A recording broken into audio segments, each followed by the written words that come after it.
Question number 201, किसी देश की आर्थिक वृद्धि का सबसे उपयुक्त माप है। सबसे उपयुक्त माप क्या होता है? शुद्ध घरेलू उत्पाद, सकल राष्ट्रीय उत्पाद, सकल घरेलू उत्पाद, प्रति व्यक्ति आय, या फिर प्रति व्यक्ति आय, वास्तविक आय। तो per capita real income, answer is per capita real income. ये रहा एक्सप्लेनेशन, देख लीजिए। उच्च न्यायालय की रिट क्षेत्राधिकार संविधान के किस अनुच्छेद के माध्यम से उपलब्ध है? देखिए इसका आंसर हो जाएगा 226। अगर यहाँ पे ये होता क्वेश्चन की उच्चतम न्यायालय सुप्रीम कोर्ट का रिट क्षेत्राधिकार संविधान के किस अनुच्छेद में, तो आप वहां पे क्या करते? 32, ठीक है, 32 संवैधानिक उपचार। आर्टिकल 213 क्या है? 213 है, आपको पता है 123, ये क्या है? ऑर्डिनेंस बिल अध्यादेश जो कि राष्ट्रपति के पास है, इसको यहाँ लेके आइए। 213 ये राज्यपाल की शक्ति है अध्यादेश की। समझ में आया? ये रहा एक्सप्लेनेशन, देख लीजिए। निम्नलिखित में से कौन सा कथन भारत के नियंत्रक महालेखा परीक्षक के कार्यकाल के लिए सत्य नहीं है? कौन सा सत्य नहीं है हमें बताना है। पहली बात तो मैं नियंत्रक महालेखा परीक्षक के बारे में बता दूं कि इनका कार्यकाल होता है 6 वर्ष और 65 वर्ष की आयु जो भी पहले हो। इनकी नियुक्ति कौन करता है? राष्ट्रपति, और इनको उसी विधि द्वारा हटाया जाता है जैसे कि सुप्रीम कोर्ट के न्यायाधीश, ठीक है। अब आइए, भारत का संविधान कैग का एक स्वतंत्र कार्यालय प्रदान करता है, पहला है। दूसरा है, वह केंद्र और राज्य सरकारों में आगे के पद के पात्र होते हैं। वह 6 वर्ष की अवधि से लेकर 65 वर्ष की आयु तक पद पर बने रहते हैं। यहाँ पे देखिए ये तो ठीक है, लेकिन जो पहले हो, या तो उसकी एज पूरी हो जाए 65 वर्ष उसके टेन्योर से पहले, या फिर वो 6 वर्ष उसके हो जाएं, तो जब जो भी पहले आएगा तो वो अपने पद से हट जाएगा। उन्हें कार्यकाल की सुरक्षा प्रदान की जाती है। तो इसका आंसर जानते हैं क्या होगा? बी, क्योंकि राज्यों में कैग जैसा कोई भी पद नहीं है। यही जो कैग है, भारत का नियंत्रक महालेखा परीक्षक, ये केंद्र और राज्य दोनों जगह पे देखता है, डेटा ऑडिटिंग वगैरह, और ये क्या करता है, राज्य का जो भी जांच करता है उसकी रिपोर्ट राज्यपाल को देता है और राज्यपाल उसे विधानमंडल में रखवाते हैं, और केंद्र स्तर का जो भी होता है उसे उस रिपोर्ट को वो राष्ट्रपति को देता है और राष्ट्रपति महोदय उसे कहाँ रखवाते हैं? संसद के पटल पे। अब एक चीज और बताती हूँ, ये कैग का अनुच्छेद भी याद रखिए, 148 से 151 तक कैग के बारे में बताया गया है। चलिए ये रहा, देख लीजिए, ठीक है।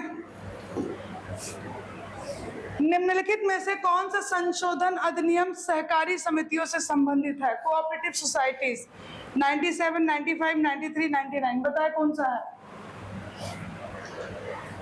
97 सहकारी समिति, ठीक है, बहुत इंपॉर्टेंट है। लीजिए, 2011 में 97वां संशोधन हुआ, कॉन्स्टिट्यूशनल अमेंडमेंट हुआ, जिसमें सहकारी समितियों से संबंधित एक नया निदेशक सिद्धांत जोड़ा गया, इंपॉर्टेंट।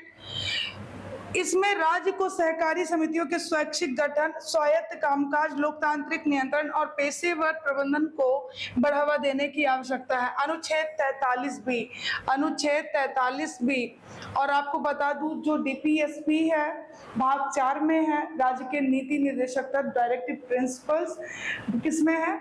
भाग 4 में है, और अनुच्छेद की बात करूं तो 36 से 51, ठीक है, 36 to 51, और 51A में क्या है? फंडामेंटल ड्यूटी है, और भाग है 4 का। फजल अली आयोग संबंधित है, रट लीजिएगा, फजल अली आयोग, Fazal Ali commission is related to राज्य पुनर्गठन, राज्य पुनर्गठन, ठीक है, इंपॉर्टेंट। ये देखिए फंडामेंटल ड्यूटी लिखा हुआ है। इसे कब जोड़ा गया था? 42वां संविधान संशोधन, और स्वर्ण सिंह कमेटी का नाम सुना होगा, उन्होंने सिफारिश की थी और फंडामेंट मौलिक कर्तव्य लाया गया था और मूल में कितने थे, 10 कर्तव्य थे। बाद में 86वां संविधान संशोधन 2002 में हुआ और राइट टू एजुकेशन 6 से 14 वर्ष के बच्चों को निःशुल्क शिक्षा दी जाएगी, 11वां कर्तव्य था। और आर्टिकल 45 डीपीएसपी में 0 से 6 इयर्स के, और फंडामेंटल राइट्स में आर्टिकल 21A जोड़ा गया था जो कि 6 से 14 साल के बच्चों को अनिवार्य शिक्षा देना है, ठीक है, तीनों जगह। अब इसका आंसर क्या होगा, राज्य पुनर्गठन। और इसमें 51 का है मौलिक कर्तव्य में, 51 का, और भाग है 4 का, याद रखिएगा, इंपॉर्टेंट है। 1953 में फजल अली आयोग की अध्यक्षता में 3 सदस्यीय राज्य पुनर्गठन आयोग नियुक्त किया गया। इसके अन्य 2 सदस्य याद रखिएगा, KM पन्नीकर और HN कुंजरू जी थे, और सितंबर 1955 में अपनी रिपोर्ट प्रस्तुत की थी। एक भाषा एक राज्य के सिद्धांत को खारिज कर दिया गया था, एक भाषा एक राज्य के सिद्धांत को, ठीक है। आपको पता है भाषाई आधार पर जो बना था वो कौन था, आंध्रा था, 1953, ठीक है। 56 दिन का हड़ताल आपको याद होगा। थोड़ा सा इतना डीप नहीं जाते हैं, आप लोग पढ़ लीजिएगा क्योंकि इतना वक्त है नहीं। राज्यपाल कार्यालय के संबंध में गलत कथन बताइए। वह राज्यपाल कार्यालय के संबंध में, देखिए, वह राज्य विधायिका को बुला सकता या स्थगित कर सकता है, पहला। वह संसद के किसी भी सदन या राज्य विधानमंडल के किसी भी सदन का सदस्य नहीं होना चाहिए, ऐसा बोल रहा है ये। राज्यपाल को पद की शपथ संबंधित राज्य उच्च न्यायालय के मुख्य न्यायाधीश द्वारा दिलाई जाती है। वह संबंधित राज्य के महाधिवक्ता की नियुक्ति करता है। देखिए, महाधिवक्ता महान्यायवादी केंद्र में होते हैं जो कि अनुच्छेद 76, और उसे कौन नियुक्त करता है, मंत्रिपरिषद की सिफारिश पे राष्ट्रपति द्वारा उसकी नियुक्ति होती है। यहाँ पे महाधिवक्ता होता है और इसकी नियुक्ति करते हैं। तो इसमें क्या है, एक से अधिक हो जाएगा, इसका आंसर हो जाएगा ई। देखिए एक्सप्लेनेशन, उपरोक्त सभी कथन राज्यपाल के कार्यालय के लिए बिल्कुल सत्य है, ठीक है। चलिए, सिक्किम किस वर्ष भारतीय संघ का पूर्ण राज्य बना था? पूर्ण राज्य बना था किस वक्त? 1975 में। आपको पता है पहले इसे 35वां संविधान संशोधन किया गया और को स्टेट बनाया गया, यानी सह राज्य का दर्जा दिया गया, और एक नया आर्टिकल जोड़ा गया 2A। कौन सा आर्टिकल जोड़ा गया? 2A। बाद में क्या हुआ, एक और 1975 में एक और संविधान संशोधन किया गया, उसको इमरजेंसी लगी हुई थी, आप लोग को पता है, और संशोधन था 36वां, इम्पोर्टेंट है बहुत ज्यादा। 36वां संविधान संशोधन किया गया 1975 में, और सिक्किम को पूर्ण राज्य का दर्जा दिया गया और भारत में मिला लिया गया।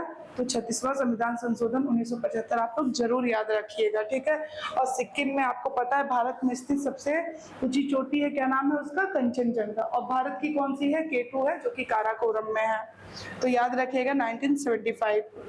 ओके, पूर्ण राज्य की बात कर रहा है ना।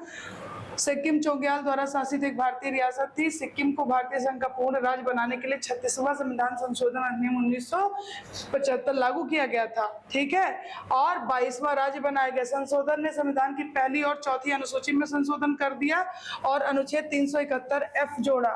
पहली और कौन सी बोल रहा है? पहली और चौथी अनुसूची। पहली अनुसूची क्या है? संघ राज्य क्षेत्र है ना, भारतीय राज्य और केंद्र शासित प्रदेश, इनके बारे में। दूसरी कौन सी है? पद वगैरह और वेतन। और तीसरी को क्या है? शपथ है। चौथी क्या है? राज्यसभा में सीटें। तो ये सारी चीजें, तो चौथी और पहली अनुसूची में इसने क्या किया था? संशोधन किया था। समझ में आया?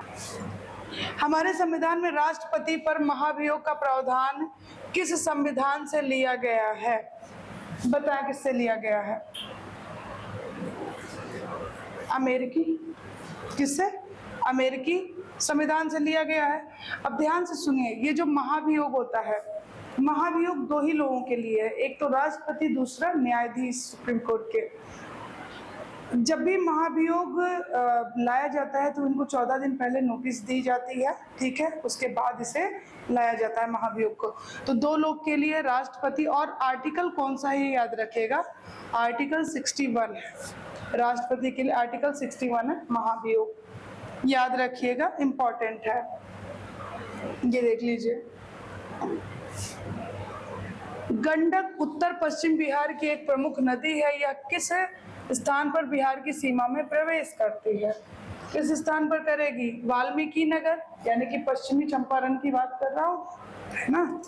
चलिए, वाल्मीकि नगर के निकट प्रवेश करती है। बिहार के निम्नलिखित में से किस प्रमंडल में जिलों की संख्या सबसे अधिक है? कौन सा प्रमंडल है? तो ये है तिरहुत। तिरहुत प्रमंडल। बिहार के 9 प्रमंडल और 38 जिलों और 101 उपमंडलों 534 मंडलों में विभाजित किया गया है। ये पे रख लीजिए, 9 प्रमंडल, 38 जिले, 101 उपमंडल और 534 मंडल। सारण प्रमंडल, सारण, सिवान, गोपालगंज, कोसी प्रमंडल, सहरसा, मधेपुरा, सुपौल, पूर्णिया प्रमंडल, पूर्णिया, कटिहार, अररिया, किशनगंज, तिरहुत प्रमंडल, पश्चिमी चंपारण, फिर उसके बाद चंपारण और मुजफ्फरपुर, सीतामढ़ी, शिवहर, वैशाली।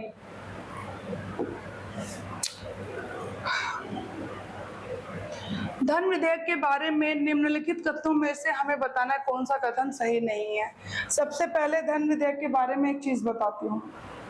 110 अनुच्छेद में इसके बारे में उल्लेख है।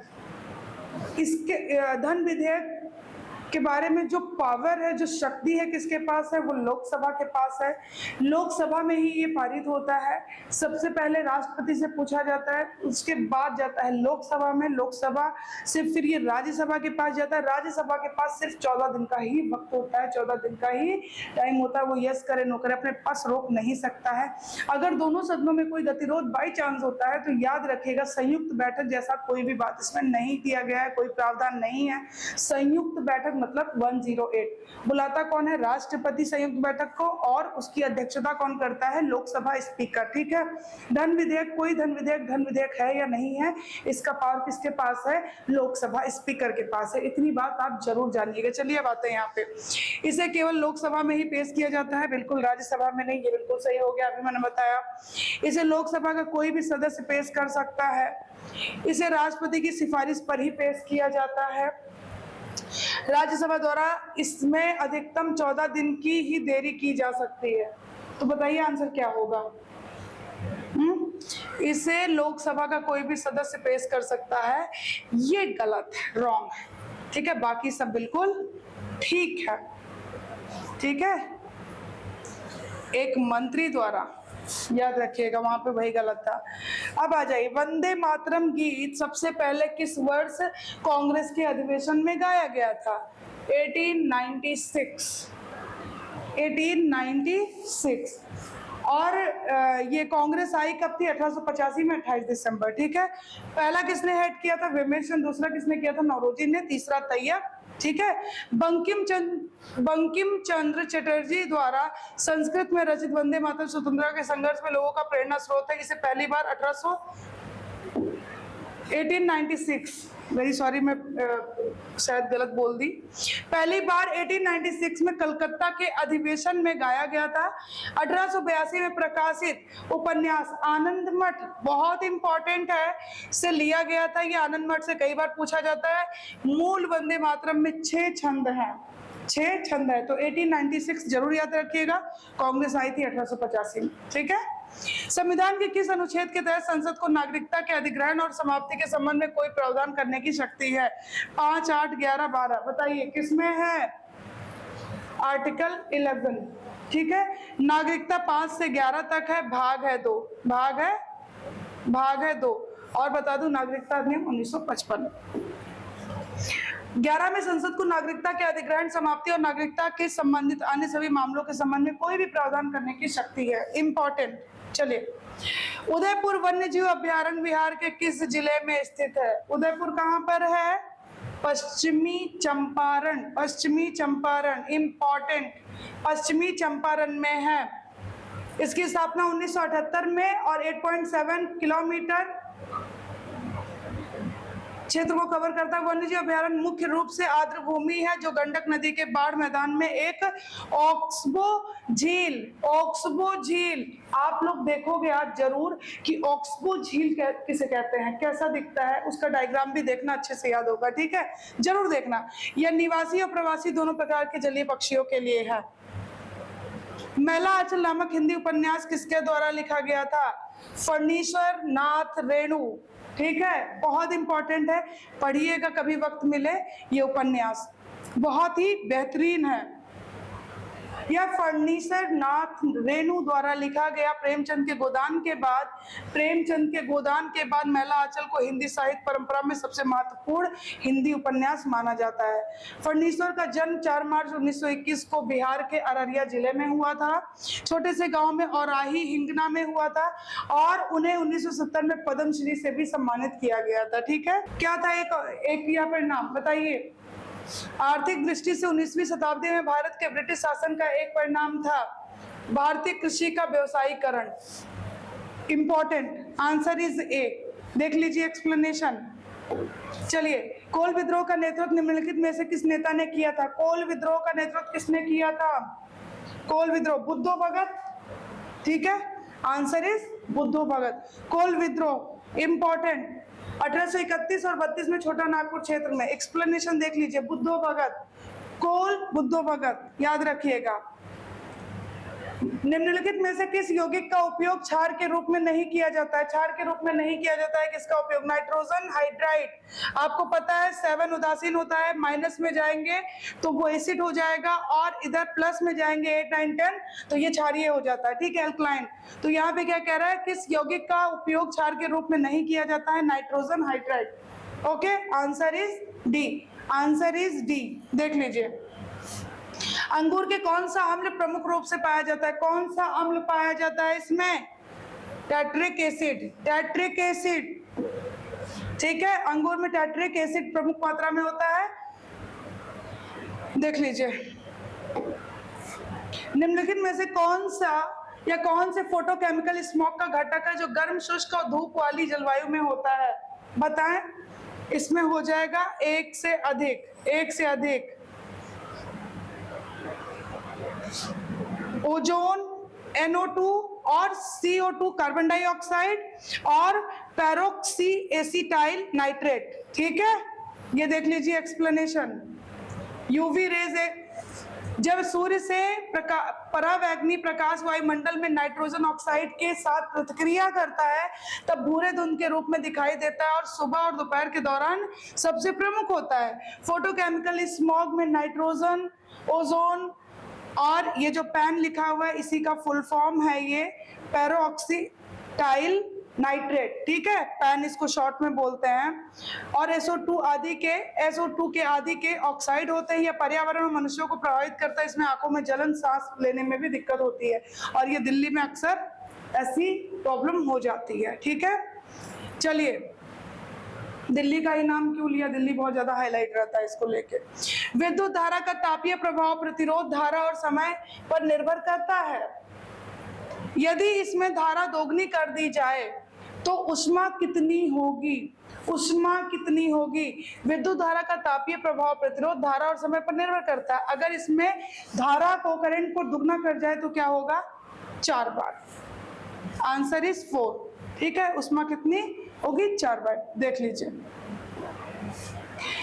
हे फीवर एलर्जी प्रतिक्रिया है जो निम्नलिखित कारणों से होती है। हे फीवर, पराग, पॉलन, ठीक है, पॉलन पता होगा आपको, फ्लावर वगैरह से। इंडोर एलर्जी जो पराग, धूल कण के आदि से होती है, और प्रति एलर्जी की प्रतिक्रिया के कारण होती है। इसे एलर्जिक राइनाइटिस भी कहा जाता है, इसके साथ सर्दी जैसे लक्षण भी होते हैं, जैसे नाक बहना, आंखों में खुजली, कंजेशन, छींक आदि आना, ठीक है। निम्नलिखित में से कौन सा हार्मोन मानव शरीर के रक्तचाप के नियमन में भूमिका निभाता है? बताइए। वैसोप्रेसिन, देख लीजिए इधर, जिसे एंटी डायरेटिक हार्मोन भी कहा जाता है।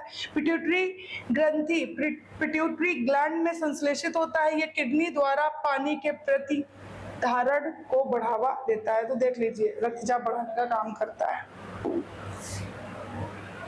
कोबाल्ट किस विटामिन में पाया जाता है? कोबाल्ट किस में पाया जाता है? B12, साइनोकोबालामिन, ठीक है।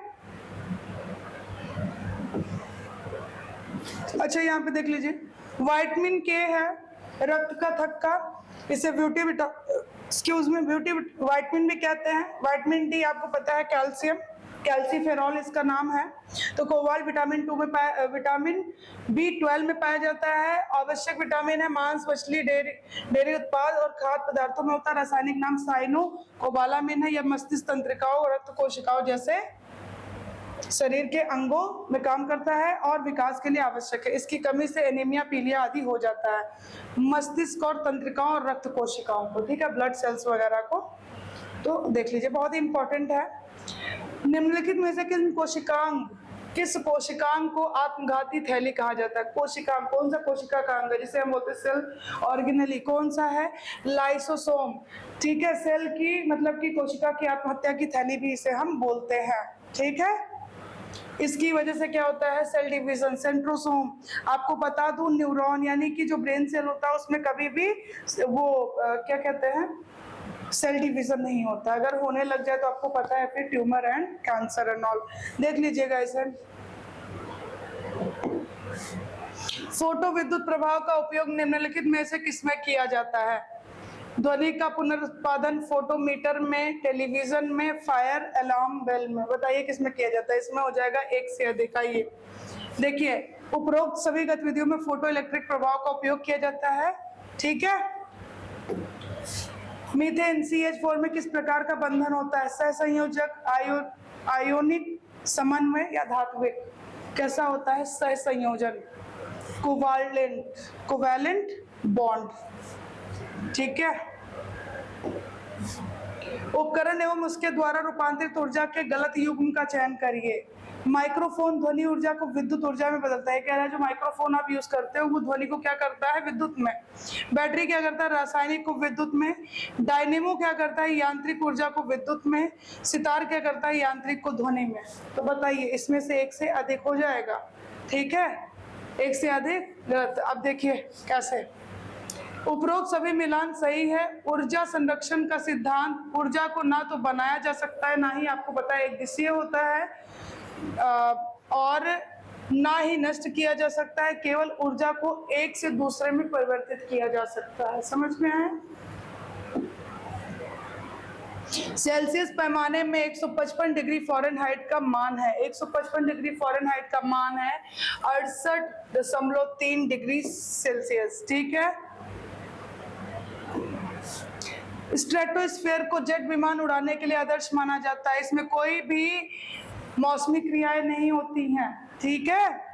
इस परत में तापमान स्थिर रहता है। ओजोन परत यूवी किरणों के प्रभाव को कम करने में मदद करती है। इस परत का दबाव स्थिर रहता है। बादलों की अनुपस्थिति और तो मैंने क्या बोला? मौसमी घटनाएं नहीं होती हैं। Answer is 4। Answer is 4। और ओजोन लेयर भी इसी में पाया जाता है, समताप में, ठीक है, जिसे हम बोलते हैं स्ट्रेटोस्फीयर। मौसमी क्रियाएं कहाँ होती है? क्षोभ मंडल में। पृथ्वी की सतह से चंद्रमा का कितना प्रतिशत भाग दिखाई देता है? बताइए। 57 से 59% तक। 50% ही सामान्यतः हम देख सकते हैं। यदि किसी तार का व्यास 3 गुना कर दिया जाए, कोई व्यास है उसका, किसी तार का व्यास है उसको 3 गुना अगर हम कर दें तो उसके प्रतिरोध में क्या परिवर्तन आएगा? बताएं। प्रतिरोध 1/9 हो जाता है, 1/9, ठीक है। देख लीजिए ये फॉर्मूला वगैरह। निम्नलिखित में से किस जीव में पोषण की परजीवी पद्धति होती है? बताएं किसमें होती है? प्लाज्मोडियम। आज जो है आप मलेरिया के बारे में पढ़िएगा, मलेरिया होता कैसे है। आरबीसी, स्प्लीन, उससे प्लीहा इफेक्ट होता है, ठीक है, आरबीसी। और आप देखना कि ये प्लाज्मोडियम नाम मैंने क्यों, मतलब क्या है उसका योगदान उसमें, ये देखिएगा, ठीक है। अगर आपको मलेरिया हो रहा है, प्लाज्मोडियम एक परजीवी है और पोषण का परजीवी तरीका। अमीबा में होलोजोइक प्रकार का पोषण होता है। पेनिसिलियम में होलोजोइक प्रकार का पोषण होता है। पैरामीशियम में होलोजोइक प्रकार का पोषण होता है। और यहाँ पे मैंने आंसर क्या बताया? किस जीव में पोषण की परजीवी पद्धति होती है? प्लाज्मोडियम। जरूर आप मलेरिया जरूर पढ़िएगा आज, ठीक है, कैसे होता है, क्यों होता है। वाहक कौन है उसका? आनुवांशिक के जनक के रूप में किसे जाना जाता है? देखिए आनुवांशिक के जनक है मेंडल, और इन्होंने पी प्लांट पे ही एक्सपेरिमेंट किया था, ठीक है। लॉ ऑफ डोमिनेंस वगैरह इन्होंने दिया था, याद रखिएगा, ठीक है। एक बॉनी प्रजाति एक वैसी टॉल लेकर इन्होंने और कलर चेंज करके भी व्हाइट और रेड को लिया एक बार। तो इस तरीके से इन्होंने बहुत सारे एक्सपेरिमेंट किए थे। हालांकि ये जब इनकी डेथ हो गई उसके बाद ये फेमस हुए थे, ठीक है। तो answer is a, Gregor Mendel. देख लीजिए, किस जानवर का हृदय 3 कक्षीय होता है? मेढक, फिश, मगरमच्छ, एक्सक्यूज मी, पैरट, तोता, फ्रॉग। 3 कक्षीय होता है, 3 कक्षीय होता है। 2 आलिंद होते हैं इसमें, 2 निलय। और हमारा कैसा होता है? ह्यूमन हार्ट 4 चैम्बर्स होते हैं, 2 निलय और 2 आलिंद होते हैं, ठीक है। और देखिए, मछलियों का हृदय 2 कक्षीय होता है, मगरमच्छों का हृदय 4 कक्षीय होता है, तोते का दिल पूरे 4 कक्ष वाला होता है। फूल का नर भाग कहलाता है, आपको बताती हूँ, ये कहलाता है एंथर। इसमें है कहीं एंथर? स्टेमन, स्टेमन, ठीक है। और उनको पूरा को क्या बोलते हैं हम? एंथर बोलते हैं, एंथर, ठीक है। और ये जो लिखा हुआ है पुष्प योनि, नो। जो फीमेल होता है उसको क्या बोलते हैं हम लोग? स्टिग्मा, ठीक है। And male part is स्टेमन। अगर ये नहीं होता तो हम एंथर कर सकते थे।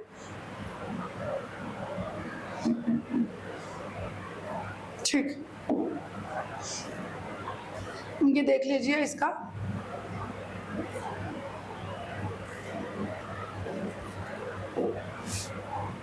मानव शरीर में पसलियों के कितने जोड़े होते हैं? 10, 11, 12, 13, बता। 12 जोड़े होते हैं पसलियों के। कितने? 12। देखिए 12 जोड़ी पसलियां होती है। पहले 7 जोड़े कास्टल कार्टिलेज, इंपॉर्टेंट, पहले 7 जोड़े कास्टल कार्टिलेज द्वारा सीधे उरोस्थी से जुड़े होते हैं और सच्ची पसलियां कहलाती हैं। उरोस्थी से जुड़े होते हैं सच्ची पसलियां, बहुत इंपॉर्टेंट है। 8वीं 9वीं 10वीं झूठी पसलियां है। कई बार क्वेश्चन में पूछता है, कई बार नहीं, हमेशा एक नया क्वेश्चन आना ही आना है। 8वीं 9वीं 10वीं जो है क्या है? झूठी पसलियां। व्यक्तिगत रूप से उरोस्थी से नहीं जुड़ती है, उरोस्थी से जुड़ रही है सच्ची है, उरोस्थी से नहीं जुड़ रही है झूठी है। कुछ याद करिए ऐसे। बल्कि सामूहिक रूप से पसली में उपास्थि में मिश्रित होती हैं। 7 पसलियों के अंतिम 2 जोड़े 11वीं और 12वीं उधर से जुड़ी नहीं होते हैं, उधर से जुड़े नहीं होते हैं, और इसीलिए इन्हें तैरती पसलियां कहा जाता है। तो 11वीं 12वीं क्या कर रहे हैं? 11वीं 12वीं में क्या कर रहा है? तैरने लग जा रहा है, ठीक है। चलिए, पेंसिल से लिखे शब्दों को मिटाने के लिए प्रयुक्त रबर मूलतः क्या है?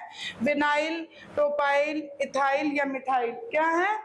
Vinyl, vinyl. लीजिए, किस धातु का परमाणु द्रव्यमान सबसे अधिक होता है? परमाणु द्रव्यमान किसका सबसे अधिक होता है? लेड का, ठीक है। सबसे अधिक किसका होता है? लेड का। टीवी देख लीजिए।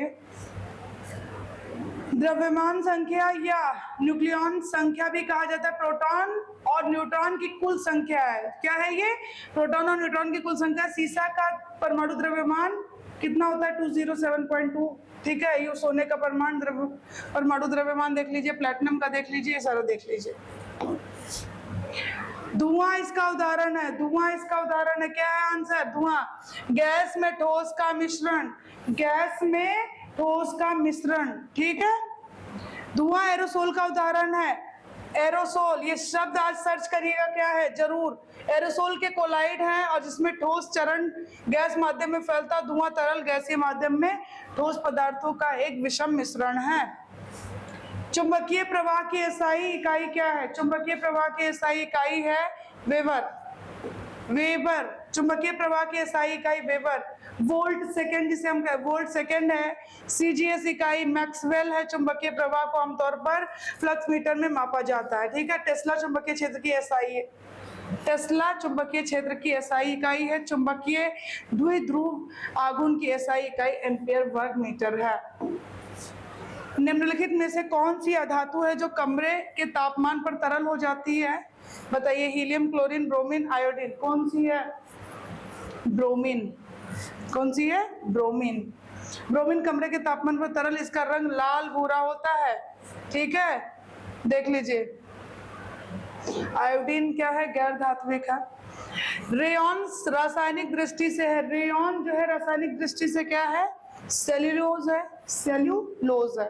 ठीक है, आपने पढ़ा होगा प्लांट सेल और एनिमल सेल। तो प्लांट सेल किससे बने होते हैं? सेल्यूलोज। ठीक है, याद रखिएगा। चलिए, सूर्य अपनी ऊर्जा प्राप्त करता है, सूर्य अपनी ऊर्जा किससे प्राप्त करता है? हाइड्रोजन नाभिक का हीलियम नाभिक में संलयन, इसे रटिए संलयन।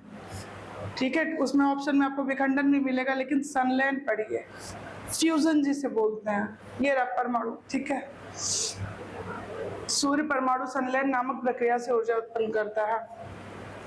सीरीज कनेक्शन, घरेलू विद्युत वायरिंग मूलतः है। सीरीज कनेक्शन, श्रृंखला कनेक्शन, समानांतर कनेक्शन, श्रृंखला और समानांतर कनेक्शन का संयोजन है। प्रत्येक कमरे के भीतर श्रृंखला कनेक्शन और अन्यत्र समानांतर कनेक्शन। बताइए आंसर है इसका समानांतर कनेक्शन। घरेलू विद्युत वायरिंग क्या है? मूलतः समानांतर connection. Answer is B, answer is B. Stainless steel के खाना पकाने के बर्तन तांबे की तली से क्यों बनाए जाते हैं? क्यों बनाए जाते हैं? इसका है तांबे की चालकता स्टेनलेस स्टील से अधिक होती है। इंपॉर्टेंट। समाचारों में कभी कभी देखा जाने वाला डोनबास क्षेत्र है। डोनबास क्षेत्र क्या है? इस क्षेत्र में यूक्रेन के डोनेट्स्क और लुहांस्क क्षेत्र शामिल है। ठीक है, डोनेट्स्क और लुहांस्क क्षेत्र शामिल है, तो इसका आंसर हो जाएगा ए। Answer is a.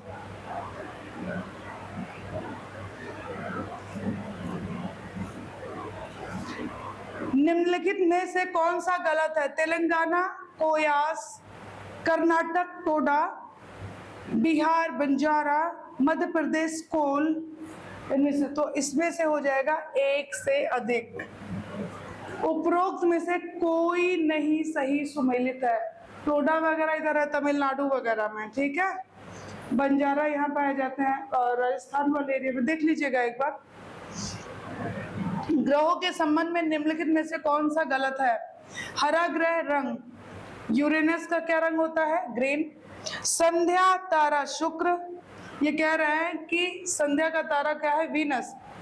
Largest planet Jupiter, सबसे बड़ा ग्रह बृहस्पति है। Hottest planet Neptune. नो, सबसे हॉटेस्ट तो वीनस है, सबसे हॉटेस्ट। ठीक है, तो इसमें क्या होगा? कौन सा गलत है? यही। बाकी हरा कलर है यूरेनस का, भोर का तारा, शाम का तारा किसे बोलते हैं? वीनस को। सबसे गर्म यही होता है। सबसे बड़ा ग्रह है जुपिटर और सबसे गर्म ग्रह नेपच्यून ना होके बता दिया वीनस है। ओके, तो ये थे हमारे क्वेश्चन। अगर आपको वीडियो अच्छी लगती है तो प्लीज हमें ज्यादा से ज्यादा सपोर्ट करें। Thank you so much.